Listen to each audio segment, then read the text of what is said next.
నమస్తే. Welcome to Andhraprabha. నేను లక్ష్మి.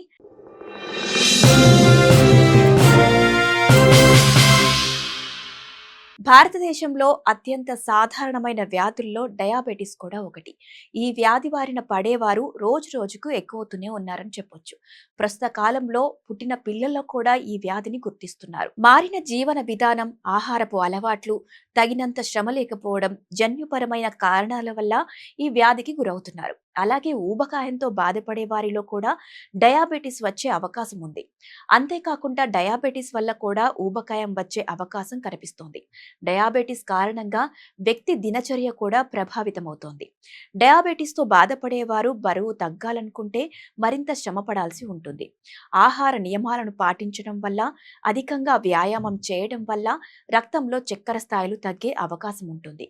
కొన్నిసార్లు స్పృహ కోల్పోయే అవకాశం కూడా ఉంది. కనుక డయాబెటిస్తో బాధపడేవారు బరువు తగ్గాలంటే కొన్ని జాగ్రత్తలను తీసుకోవడం చాలా అవసరం. అయితే డయాబెటిస్ మొత్తం శరీర ఆరోగ్యాన్ని ప్రభావితం చేస్తుంది. కనుక క్రమంగా వ్యాయామం చేయడం అలవాటు చేసుకోవాలి.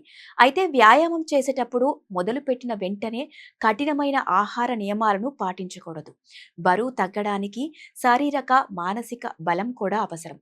కనుక డయాబెటిస్తో పాటు ఊబకాయంతో బాధపడేవారు మార్గనిర్దేశం చేసుకోవడానికి ఇతరుల సహాయం కోరడం మంచిది. వ్యాయామం చేయాలనుకునేవారు కనీసం వారానికి 5 సార్లు వ్యాయామం చేయాలి. దీనివల్ల పొట్ట చుట్టూ అదనంగా ఉండే కొవ్వు కరిగిపోతుంది. దీంతో ఇన్సులిన్ నిరోధకత తగ్గుతుంది. అలాగే వ్యాయామం చేసే సమయంలో ఆహారంపై శ్రద్ధ వహించడం కూడా చాలా అవసరం. మనం తీసుకునే ఆహారం బరువు తగ్గించే విధంగా ఉండటంతో పాటు రక్తంలో చక్కెర స్థాయిలను అదుపులో ఉంచేదిగా కూడా ఉండాలి. అలాగే రక్తపోటును తగ్గించే డైట్లలో డాష్ డైట్ ఒకటి. ఈ డైట్ పద్ధతిని పాటించడం వల్ల రక్తపోటు అదుపులో ఉండటంతో పాటు డయాబెటిస్ కూడా అదుపులో ఉంటుంది. కనుక డయాబెటిస్ ఉన్నప్పటికీ బరువు తగ్గాలనుకునేవారు ఈ డైట్ను పాటించడం మంచిది. అదేవిధంగా డయాబెటిస్తో బాధపడేవారు తృణధాన్యాలు, పండ్లు, కూరగాయలు, చిక్కుళ్ళు, ప్రోటీన్ ఎక్కువగా ఉండే ఇతర ఆహారాలను తీసుకోవాలి. డయాబెటిస్తో బాధపడేవారు చేయకూడని పనులు కూడా కొన్ని ఉన్నాయి. డయాబెటిస్తో బాధపడేవారు వ్యాయామం చేసే విషయంలో జాగ్రత్త వహించడం చాలా అవసరం. ఒకేసారి అతిగా వ్యాయామం చేయకూడదు.